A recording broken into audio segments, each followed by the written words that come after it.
ஹாய்மா, இப்போ நம்ம பார்க்கக்கூடிய டாபிக் வந்து comparing fractions with reference half. சரிங்களா? ஹாஃப் ரெஃபரன்ஸ் வச்சு நம்ம ஃப்ராக்ஷன்ஸ் வந்து கம்பேர் பண்ண போகிறோம். ஏன்ற ஒரு பையன், பீன்ற ஒரு பையன், ஓகேங்களா? இவன் வந்து 5/8 பரோட்டா சாப்பிட்றான். இந்த பையன் வந்து 3/6 பரோட்டா சாப்பிட்றான். சரிங்களா? இப்போ இதை வச்சு நம்ம கம்பேர் பண்ணி பார்க்க போகிறோம். ரெஃபரன்ஸ் ஹாஃபோட கம்பேர் பண்ணி எது சின்னது எது பெருசு அப்படின்றத நம்ம கண்டுபிடிக்க போகிறோம். சரிங்களா? இப்போ அவன் வந்து ஒரு பரோட்டா சாப்பிட்றான், அப்படி தானே? அப்போ இது ஒரு பரோட்டா.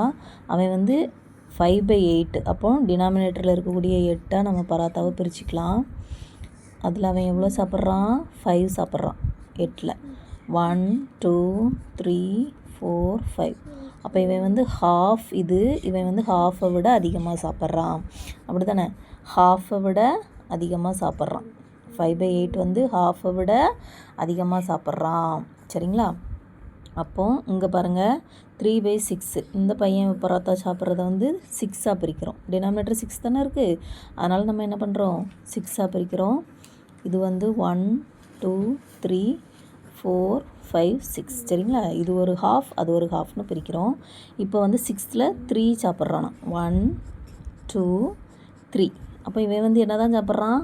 ஹாஃப் தான் சாப்பிட்றான். இவன் வந்து ஹாஃபை விட அதிகமாக சாப்பிட்றான். அப்போ யார் சாப்பிட்டது அதிகம்? 5/8. ஏ சாப்பிட்டது தான் அதிகம். அப்போ எந்த நம்பர் பிக்கு?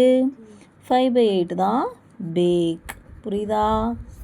சம் புரியுதா? ஈஸியாக இருக்குதா? இந்த மாதிரி ஒவ்வொன்றையும் நம்ம பிக்சர் ரெப்ரசன்டேஷன் வச்சு பண்ணும்போது இன்னும் ஈஸியாக புரியும். சரிங்களாம்மா?